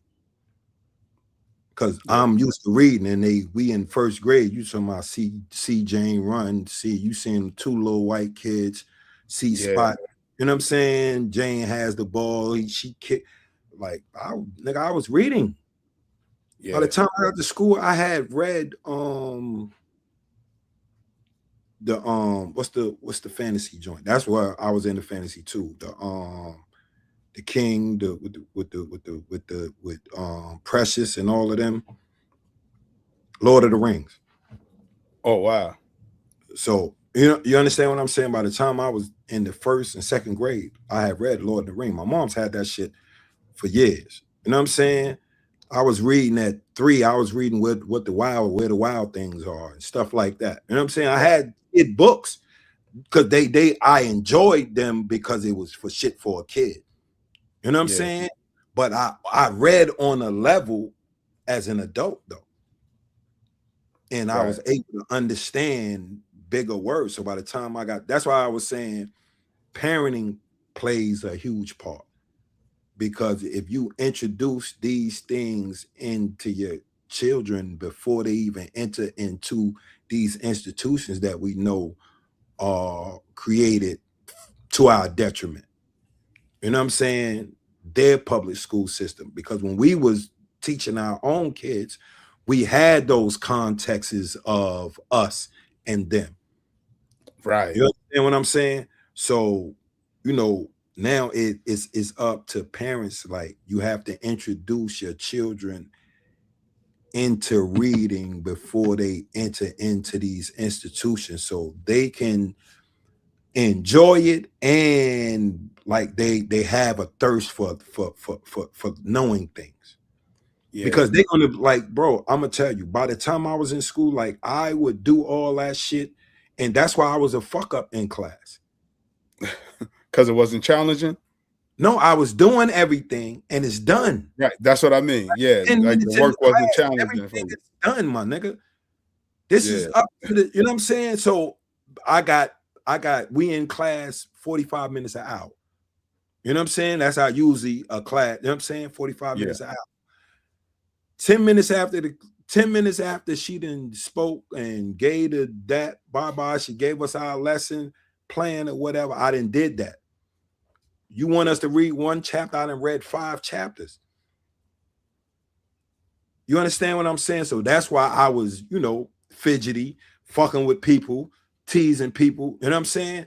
So what I'm saying is, if the parents take a real effort in doing this before their kids get into the institution, their kids will be more advanced. Yeah. Because I could say from my experience with my mother, you know what I mean? Me and all of my sisters were in top classes. One of my sisters graduated a year early. One of my oldest sister matriculated at 16. She didn't graduate. She matriculated. She just finished all her classes and then went to Tougaloo. She went to Tougaloo College from there. Is that in Mississippi? Yeah. Okay. That's a historical Black college as well. Okay. What I want to, I'm going to add on to what you just instilling that in our children in preschool. You know what I'm saying? Like my granddaughter and my grandson, they've been reading since they were babies, my nigga. Yeah. Yeah. I want to add on to that too, because what I liked about it as well, Knowledge, is that you put positive images of our folks smiling, because we know the people that control the and I'm glad you touched on media as well, control the media spaces always make our identity synonymous with criminality. So every time you see black folks, they looking mad, they looking angry, they up to something, they up to no good. So I thought it was dope that you wanted to add positive images. What made you decide to do that? To be mindful, to show black people smiling? Because we always supposed to walk around with the ice grill. You let the other folks tell it. Why was it important to show black people just really, really being happy? Yeah, smiling and really being happy ain't the same thing. So I had to put the Right. light and the credence with both, because we can masquerade, right? Yeah. What Lerone Bennett Jr. said, we wear the mask that grins and lies. You see what I'm saying? And the sharks might show you the teeth, the wolves might show you the teeth, the dogs might show you the teeth, but they ain't smiling at you. You Right. understand what I'm saying? So we understand that nature is there. Or if we caught a Vic, we greeting that Vic with a smile, not a frown. You understand what I'm Word. saying? Because we Got one. already about to, we got one. Yeah, because So, it's gonna benefit us. right. So the differentiation comes, okay, there's a natural light with you when you're happy that comes across versus if it's contrived. And that light agrees with the light, right? Like the dark agrees with the dark. That the Bible said that the light saw the dark and the dark comprehended it not. You understand what I'm saying? So if you out here faking and fronting, then somebody gonna see you faking and fronting. But if you out here being authentic, that's a whole nother thing. And the smile, I'm this society that folks will tell you that won't never exist because it don't even exist in their mind. They can't even perceive it in their mind. So it's like a space where our children can smile and nobody's being predatory to them. Nobody's looking Right. at them to try to dim that light. Nobody's looking to shut that off. They deserve that. You understand what I'm saying? But if we don't present them with models where they can even look at that, I promise you, when you looked at it, whether I seen you look at it or not, you were smiling. You seen them people smiling, you started smiling. You see what I'm saying? It's a natural thing. So it's like now you start thinking about your loved one, your loved ones, and the amount of connection with intent. Like I create with intent. I create for this little black boy that I seen at 8 years old. This little gifted black boy who has the power of sight. He could look at you and tell you your future, but he's 8. So if you're 50 and you're looking at this 8-year-old, and this 8-year-old is telling you things about your life, telling you things that you're going to accomplish, you be like, get out of here with this little 8-year-old dude. You understand what I'm saying? But how many times is he going to do that before he becomes dissatisfied and he's no longer using his gift? He's no longer using his talent because these people that he looks up to, because he looks up to all of them, but he wants them to enhance and get into their gift. So he's using his gift to uplift their gift, and they're telling him, "Oh, that ain't how it works in reality. Oh, that sounds good to you. Maybe you see that, but you don't even see it in yourself, and you don't even consider it because you're looking at the source, right? You're looking at the source. You're looking at a younger version of yourself, and you think you can't learn nothing from this younger version of yourself. But these are all aspects in regards to our connection in regards to our future, right? So I write for him to continue to motivate him because if not, he's going to say, what am I here for? You understand? Like, what am I here for? These people don't want none of that. What am I here for? And that's a question that, a universal question we all can think about what we here for. You see what I'm saying? So the imagery was in every single word that's on the page was made with intention to make sure that mind right there does not come to a place where it's dissatisfied because of what he sees and what he hears. You see what I'm saying? So it's like, all right, I'm going to speak this to them and plant the seed, and then when it bears fruit, they can remember, and they'll be in a position to put somebody else in a better position in the future because of the seed that's planted, right? So this young man that's he's optimistic, he's full of life, he's excited, but he knows his purpose, knows his gift, and he wants to be able to wake people up to their spaces and that. So again, the imagery, the color tone, the the visual architecture that's on the page and the writing, and then all of it is all intentional based upon that young man with his gift that's multifaceted, so young people can see that and see themselves in the righteous manner. Even if they might not be in those circumstances, they could begin to think about how to put together and use their talents and skills to put themselves in that position in the future. Yeah, two things, because I want Sister K Fighter to address, ask you anything that she may want to ask you. But what I want to ask you is, where's the book with our sister in it? You put up one book. I want to see the book with our sister K Fighter up in there. Okay. And what's the name of the book? What's the name of the book that you just posted? Because you said it's a 13. It's 13 series, right? It's 13 in all, right? 13 book yes, series. 13 in all, right? And how many in the docu-series? I'm still working on the docu-series. I got some video, I got some interviews, I got a whole bunch of something. You see what I'm saying? Like Sister K Fighter is in my personal memoir, From Nameless to Knowledge. And From Nameless to Knowledge. Okay. I'll put it up right now. So the one that you posted, which number is that again? That's volume 6. Volume 6. Okay. And there's 13 volumes altogether. Yes. Where can the people get it from? And of course, before we let you go, we'll definitely reiterate that for the people. But they can get it from me directly. If they email me, dudeknowledgeradio@gmail, or Cash App or PayPal. PayPal.me/dudeknowledgeradio, or Cash App Knowledge Won't Allow.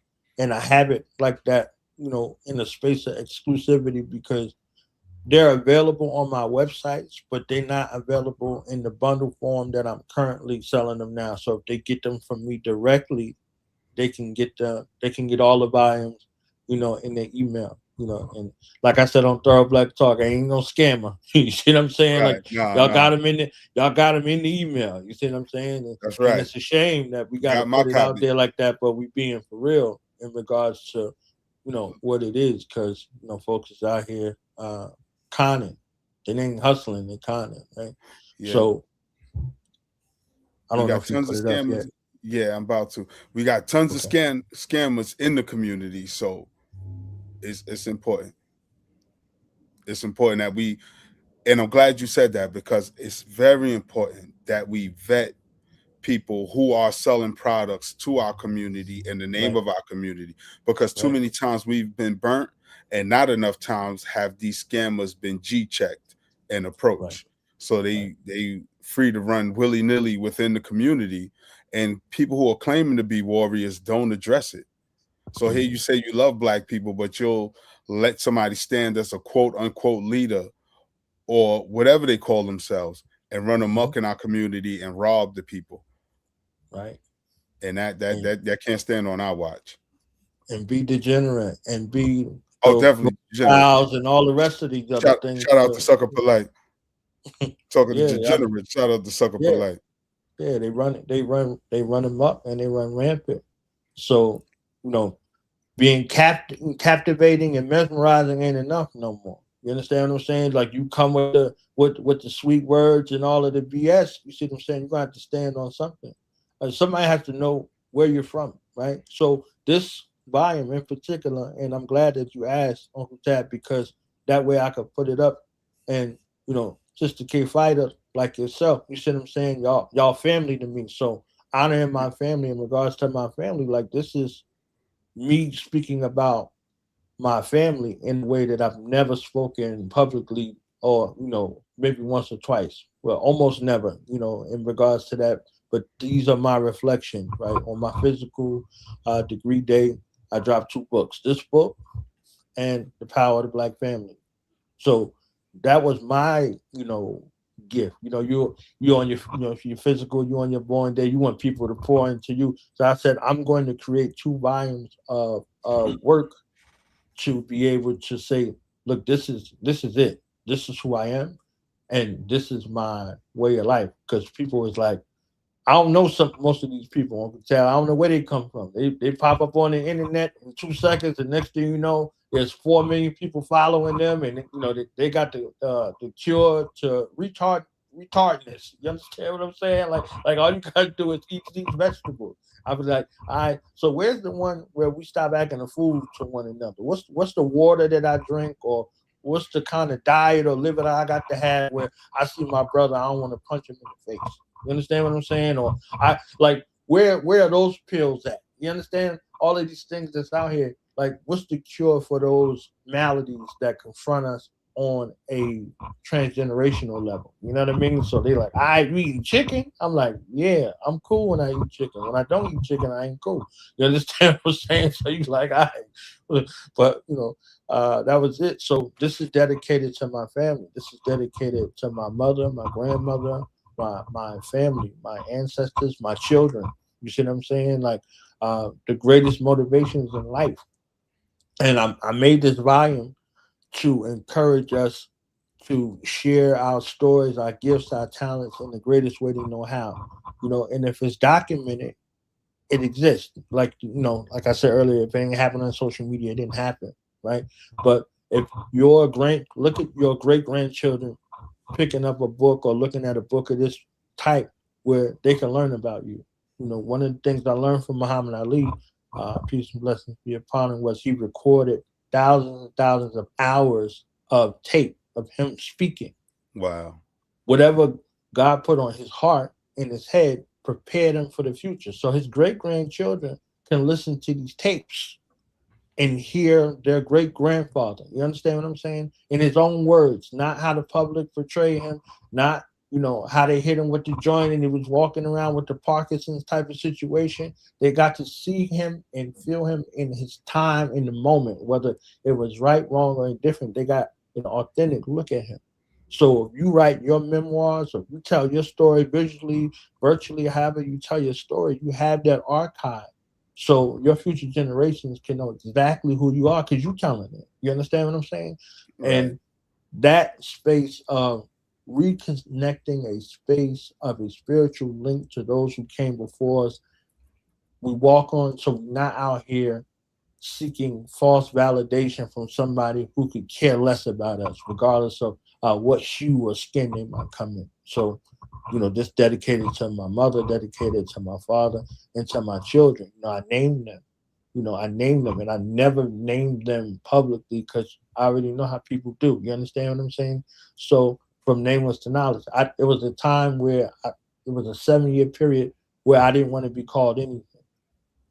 And after that period, after that determination period, I had all kind of names. We got 3,000 names growing up. You understand what I'm saying? Yeah. Like, so when people call you by a name, it shows to where they know you from or how long they know you, right? Yeah. So depending on whatever name that is, your family member, your friends, whoever, blah, blah, blah, people you ran with, whatever, they know you by a name, right? So there was a 7-year period with no name, right? And then that path of rediscovery, I arrived back at knowledge. Knowledge is the foundation of all things in existence. You see what I'm saying? Like, so people know me in the different circles over the years. Yo, that dude got a lot of knowledge. Yo, that dude, man, knowledgeable, blah, blah. If you want to know something, go ask that dude. He knows. You understand what I'm saying? So whether I was in the military, whether I was in the streets, whatever the case may be, it was something that was there. So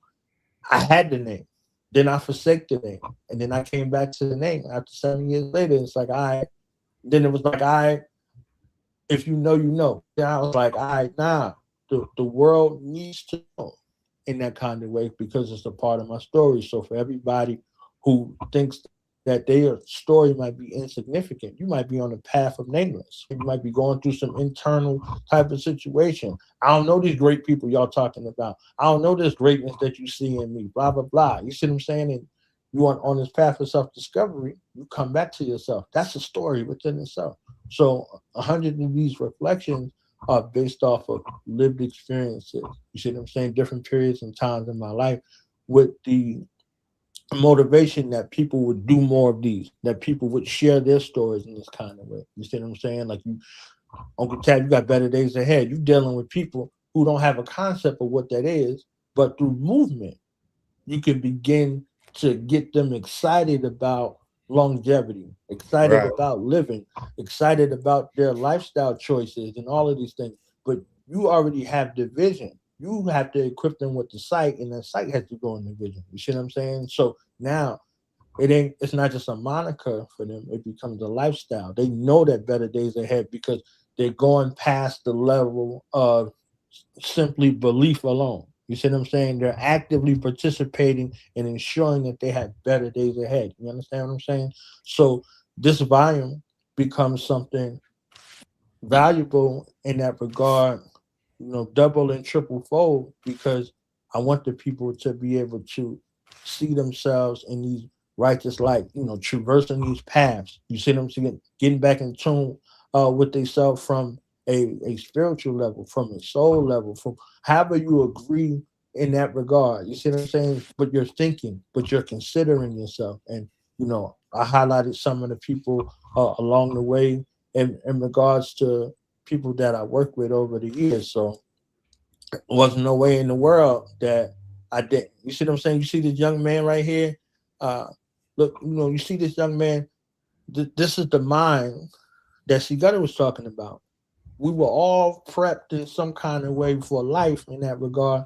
So he learned very young. You see what I'm saying? He's reading and he's looking in the environment because he's thinking everybody that he's in this classroom with got the same type of situation. But he's discovering too in the space of his frustration that everybody didn't get that chance. Everybody didn't get that opportunity to be poured into and to be fed. You see what I'm saying? So they're not inquisitive. They're in the class almost sleep because they don't want to hear none of the stuff that's in there that's going on. It doesn't agree with them on no kind of level. And then there was no preparation for them at home. You see what I'm saying? So it becomes something where you sitting in the class and you trying to hear somebody read out loud. All right, well, see who amongst you, ask them to read out loud, Uncle Tad. You understand? It's just ask them to read out loud. You be like, oh, all right. Oh, all right, that's what it is. But these kind of spaces was given credence and love and ode. And then as soon as I said, okay, fighter, look, boom, right there. You see what I'm saying? And I believe we was talking about Judas and the Black Messiah. You know what I'm saying on this particular episode right here. You see what I'm saying? But I call our sister K Fighter our modern day Fannie Lou Hammer, and she moving in that space. You see what I'm saying? She moving in that space because somebody has to be a vanguard for what is right amongst us and who is right amongst us. And for those who ain't right amongst us, somebody has to be a vanguard in that space and say, get this fool up out of here. That might have been by how he said whatever he said, but let's break down what he said. You see what I'm saying? So when you have somebody who deals with that, that becomes a space, right? So real quick, love is a strategy. I love my people not because it's trendy, because it's tactical. You cannot liberate those you secretly resent. Love is not a weakness. It is the most potent force we have. Love is not a weakness. It's the most potent force we have. And you see, Sister Keisha, you see she's smiling. You understand what I'm saying? She's smiling, but she ain't look like she about to play no games either. You understand? So both are present at the same time. She not looking in a space of aggressiveness. She got the tender, look, but she prepared. She prepared for it on every level, right? You understand what I'm saying? So, I mean, there was no way in the world that I could have this, write this, and not have the imagery in that space to back it up. You see what I'm saying? So we dealing with it from a tactical position. You see what I'm saying? And it ain't a greater tactician, that I know of. You understand what I'm saying in that way? So, showing love and reciprocating love. So if you reading through the book, you're like, yo, I know. Oh, word? You understand? Like, so everybody don't know. You don't know if you in the joint or not. So yeah, it's definitely something that I wanted to share and highlight and make sure that this is our journey together. See what I'm saying? So, with Dr. Ma'at and Dr. Tony Browder and, the family over there, and what they doing with Anime Productions and Mel Trek. You see what I'm saying? So we on this melanin trek together, working and doing what we doing. You know, it's a beautiful thing to be able to celebrate and highlight. You see what I'm saying? And everybody want to see themselves, hopefully, in a righteous light. So it's honest to my family. So if I'm looking in this family volume and I'm talking about my family members, again, I'm highlighting and celebrating the people who have made a profound impact, and we've collaborated over the years. So it's one of those things. So if y'all think these is crazy, wait till y'all see the Dude Knowledge radio volumes. You understand what I'm saying? When y'all see the Dude Knowledge radio volumes, and you get those reminders. So yeah, definitely. Sister Keisha, what you want to add on? Is there anything you want to put out there, seeing your picture all up in the book, knowing that you're going down with the greats? Because I mean, the page before, we had the masterminds of the right, Dr. Bobby E. Wright. We had Dr. Khalid Abdul Muhammad. What's our other brother? Brother Steve Coakley and Dr. Amos Wilson. Come on. Yeah, because I wanted you to touch on that, but our time is flying right now because you had some powerful minds, and I don't like to assume that people in the audience know what we know. And those four men that you had on the last page are very powerful. And then to bring that in balance with our sisters, our sister Kay Fight and our sister Dr. Maya. And is that Ty Browder with Professor Anthony Browder? All right. And our sister Ty Browder, so you follow up with the queens, because I like to tell people we can't assume everybody know what we know. And I know OG Wisdom and Thorough Black Talk Worldwide, we have a sophisticated audience that come to learn. They don't presume to know much of anything, so they have an open mind and they're willing to receive what we have to share. So, Sister K Fighter, anything you want to say? Well, first, let me just say I'm honored that he chose me to be in this volume of, with these greats. The men before, I had the pleasure of knowing most of them, all except for one, personally. Actually got to sit and chop it up with Dr. Khaled, with Steve Coakley, with Amos Wilson, so, and definitely read a lot about Dr. Bobby E. Wright. So I was honored to see my photograph in this volume when he first sent them to me. And then, like he says, you never know who's paying attention. You never know who's watching. And for those who come after us, when we are long gone, these volumes will be here. And they will know those who were on the front line in making it happen for not just our community and our people, but for generations yet unborn. So I'm definitely honored to be a part of that, and that he chose me. He could have chosen anyone, but I'm thankful for that. So, but also I wanted to mention, when you guys were talking about people knowing and don't knowing, my husband, he knows a little bit about my younger days, but a lot of it he doesn't know. And so at one point, we were at a gathering with all my childhood friends. And he said, finally, I'm going to get to know everything. But, we move in a space where we ain't telling nothing, whether it was back then or now. So when he asked, people certain questions, they was like, I don't know what you're talking about. What? She was a saint. What are you talking about? He said, well, are they scheming you? I said, no. I said, we just don't move in that space, And this is a part of my life that I'm telling to you, but they will not divulge anything to you because, you may be my spouse, but I know them on a different level. And it also happened when I was in a movement with someone I deeply respected. And I also knew a niece of his who I am very, very close with. And, we have a different life, Tad, outside of the movement, but we had a different life. And when he saw me at his niece's house, he said, what are you doing here? And I said, what? He said, who you came here to see? And then, his niece came down the stairs and she said, none of your business. She here to see me. But, when I came back down, he said, do you know who my niece is? And his niece said, do you know who she is? That's the question. Do you know who she is? So again, how you move in certain spaces, it holds particular weight. So I would never try to compromise certain spaces. That's why I say my personal life and the movement is two different things. What I had back then and what I am now, that's two different things. And I pray that nobody make me go back to what I was back then. So, so that we could both stay alive. You know what I mean? So, but I thank you, Knowledge Born, for choosing me.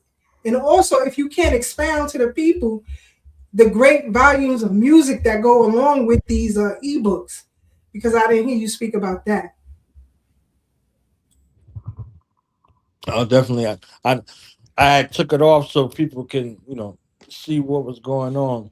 But even with this volume in particular, my brother Omawali, aka Ambassador Doc Makti of United Front, his song True Champs. True Champs is a song that my children and I, was rhyming in the car. You see what I'm saying? So literally, like I done called them on the phone. They in the background, like, oh yeah. You know what I'm saying? When he do his little, Daddy Kane at the beginning of the joint, I'm ready. You understand what I'm saying? They're in the back seat, like, oh yeah. My yasa asafo. You understand what I'm saying? So my children are acculturated with it's not there are many of us who are articulate and brilliant and great at what we do. And when Sister K Fighter was just talking about the movement might have got to us, but for a lot of us to stop with us, it didn't translate to our children. So you might hear it. I don't hear any evidence of it coming, to our children in regards to their own actualization. So another reason why these books were written for my children. You see what I'm saying? So if my sons would look at it, somebody else's sons would look at it. You understand what I'm saying? So it's like, all right, my son, I'm like, yo, your daddy wrote a book. He like, oh, yo, you ever heard daddy talk? Daddy done wrote a Bible or a Quran or something. It's probably got 700 pages in there. You understand what I'm saying? And initially, the books that I'm writing, still writing, those are those volumes, right? So I wrote a blueprint for Black Power, but I'm like, that's not palatable to the minds and the attention spans of the people who got social media sound bites. Like after a minute, they can't even hear it no more. You understand what I'm saying? So you have to captivate their attention for them to be able to hear it. So the soundtracks that go with the books, like this one, like I said, this is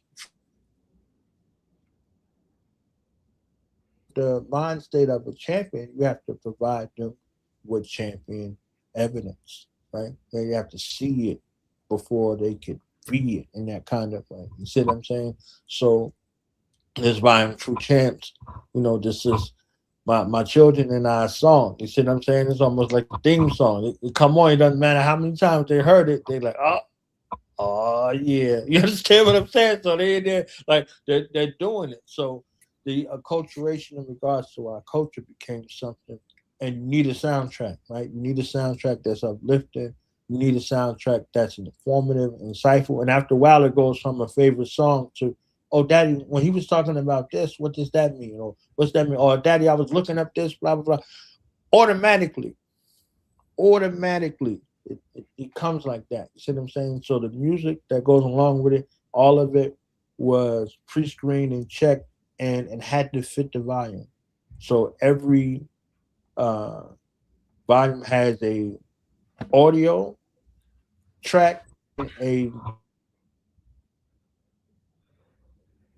is there in that kind of way to not only look attractive, feel attractive, but sound attractive. Like you want to go do something, like you want to hurt something. You understand what I'm saying? So, the warrior volumes, they got warrior music in it. The scientific volume got the scientific sort of music. You see what I'm saying? The content volume got the content kind of music, and then the other standalone volumes. Every volume is properly soundtrack to deal with whatever the aspect or the subject matter or the overall thing or the spiritual connection to it. You see what I'm saying? However it goes. So definitely this was one that was epic. You see what I'm saying? And Sister K Friday, your work is worthy of examination, worthy of giving credence and honor. Just the stories alone, the small droplets that you share with us in regards to your life and your acculturation on this path. I'm like, come on, like hands down. You see what I'm saying? So that you might see people that you know and then people that you don't know, and the people that you know, you might have thought you know, and then you do some research and you ain't know them. And then the people that you don't know, they're closer to you than the people that you might know or you might champion. You see what I'm saying? So one of our champions is right here. You see what I'm saying? I'm not going to wait to the transition to give credence and honor, and I can do it right now. You understand what I'm saying? So, and the likeness of what's being built and what's continuously being built, with this delineation movement, that's a whole nother thing. You see what I'm saying? So imagine the stories and the moves that are being made right now that's worthy. And those people needing to be recognized and highlighted in regards to what it is. Because again, if we don't tell our own story, some fool or some monkey out there is going to be trying to tell the story and they're going to preclude you. You see what I'm saying? So, this becomes an aspect in regard of keeping our legacy intact and giving that credence node in that regard. Well, brother Knowledge, our time is flying. I definitely want to thank you for rolling through and holding us down. But we got about 9 minutes left. What are some of the things you want to leave the people with? What's it? Because you dropped a lot today, and please, y'all, go cop those 13 volumes. Give the people your information, where they can follow you at on social media platforms, and where they can order the book again. All right, so I'm thankful, for spaces like this because, it's family and it's for real. So if I came on here on some BS, that's three G checkers that's going to G check you right in the middle of what you Exactly. talking about. You understand what I'm saying? And that becomes a necessity. The Bible says, young men for war, old men for counsel. You see what I'm saying? So it has to become a space where we have, OGs with wisdom. You see what I'm saying? So older ones who have walked this path before us, and this trail has to be blazed in a way where it stays lit. Like folks is like, oh, we lit now, blah, blah. Yeah, the trail has to stay lit because, that like when you overburdened and you overwhelmed and burn out, all that's real. You see what I'm saying? So you need something to keep that spark going. And when you could dedicate your time and energy decades into something and you like, was this for naught? You understand what I'm saying? Like, was this for nothing? Was this in vain? And you can revitalize yourself and come back from those ashes and be like, oh, that was a lesson. So now I'm moving way more discerning than I was before. It ain't all love, man. You understand what I'm saying? It ain't all love. You're going to have to show and prove that. And I'm going to be on your head. You understand what I'm saying in that regard? So, moving forward and seeing that type of situation, now there's another way of life that's emerging that folks are returning to that deserves our attention. You see what I'm saying? So the minds have to be fresh, and these narratives have to be corrected because there's a lot of BS out here. You see what I'm saying? No So doubt. But yeah, give the people your info. Yeah. So they can email me on. That's I think. Do the knowledge radio at gmail.com or at knowledge won't allow 357 on Instagram or knowledge won't allow do knowledge radio on Facebook, and you can get me there. So the ebook series is on sale. It's regularly priced at $150. It's on sale for $50, so you get all 13 volumes for the month of February and March for $50. And also We're looking for groups and organizations to partner with as a fundraising mechanism. There's a discounted price that's associated with that. So if you want to raise money for your podcast, you want to raise money for your organization, where we got a 50-50 split in regards to that. So if you want any more information about that, I can send you the email. Email me at Do Not Radio or DM inbox, whatever the case may be, and let's work. So it's incentivized participation to get this information out. And if you are a group or organization and you want to know how to do this for yourself, so you can have your own proper propaganda in regards to your organizational, ideas and all of that, you get with me, and we can work something out in that regard. Because if it's great for our people need to see it and they need to hear it, but it need to look like something. You see what I'm saying? Just K Friday be like, yo, some of y'all t-shirts be looking raggedy out here. Like, all right, you understand what I'm saying? Some of your t-shirts be out here looking raggedy. So it is what it is. So you have to have somebody with that kind of insight over the shoulder, be like, nah, we want to tweak this. Like, all right, would you read this? Read it out loud. Would you read this? You understand? So those kind of situations to help, the message translate to the people that they need it so they can be empowered and move with it.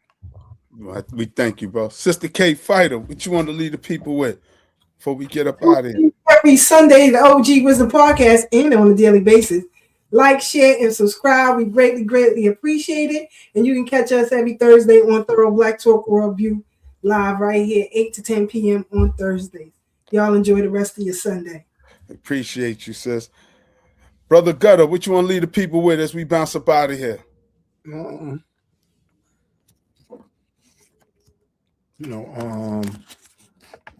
Two subjects. One, you got to be emotionally mature to deal with certain shit. Understand content is content and real life is real life. That's for if you on either side. As far as the information the brother given, that's a blessing. You understand what I'm saying? Anytime information is given to especially our younger ones, you know what I'm saying, it's important. And like I love Black History Month, but I don't like Black History Month at the same time. You know what I mean? I love the fact that we established something for us, but I'm like, gotta be more than a month. No, I'm like we should have been past that point, but like I get it. Some people are, slower to come to certain things than others. Like the brother was saying, is like the frustration I had going in school when you think everybody is on your level. Yeah. And like because you get easily disappointed. Yeah.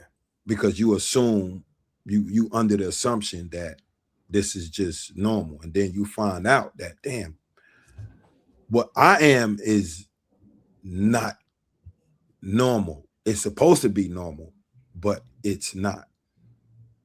You know what I'm saying? Like, because nobody like your genes is not passed through, like your genius is not passed through your genes.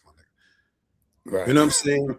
It's not you know what I'm saying? Unless you literally have a chemical imbalance with your, you know what I'm saying? You have a disability. But outside of that, nobody is born super smart or born super dumb. You know what I'm saying? Like I said, unless it's something chemical with so we all have the same capacity. If it's bred young. Right.